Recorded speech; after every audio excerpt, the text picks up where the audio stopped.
After the April 2023 eruption of the brutal conflict between the Sudanese armed forces and the paramilitary group known as the Rapid Support Forces, tens of thousands of civilians have since been killed or injured.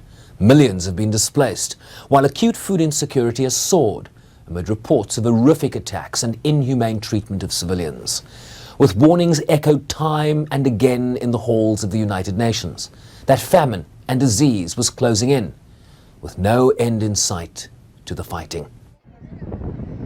Add to that the risk of genocide in a region that had yet to fully recover and receive accountability for the last one. I would like today to raise my alarm in a clear and unequivocal way about the ongoing situation in Sudan. This situation today bears all the marks of risk of genocide, with strong allegations that this crime has already been committed. Civilians are far from protected. Civilian populations are targeted on the basis of identity. In Darfur and El Fasher, civilians are being attacked and killed because of the color of their skin, because of their ethnicity, because of who they are. They are also targeted with hate speech and with direct incitement to violence. She visited Chad in October last year. That included a visit to the eastern border with Sudan in an effort to collect first-hand information from refugees who had fled the western Darfur region. What I heard was horrifying. Refugees based in Farshana and Adre, many of them from the Masalit ethnic community, described the vicious violence they were subjected to and outspokenly alluded to elements which could indicate explicit intent to destroy their particular ethnic group. Intent to destroy is one of the key elements of the crime of genocide. Article 2 of the Genocide Convention defines the crime as any of a series of acts, and I quote, committed with intent to destroy in whole or in part a national, ethnic, or racial or religious group, end of quote.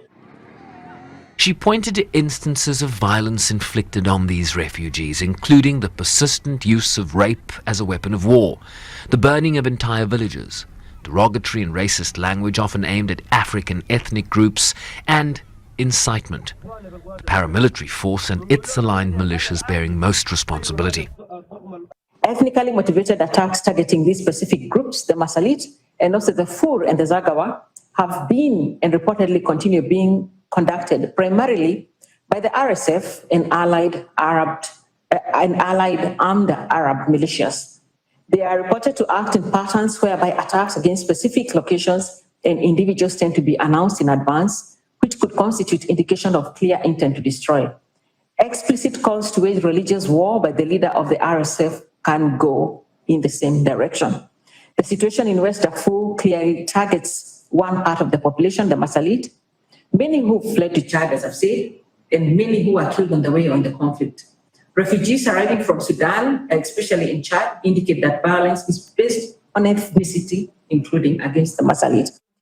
She reiterated earlier briefings to the Council that all the parties to the conflict had committed violations of international humanitarian and human rights law, adding that insufficient global reaction belittled any progress made to prevent the gravest crimes, as never again, sadly for so many, becomes time and again.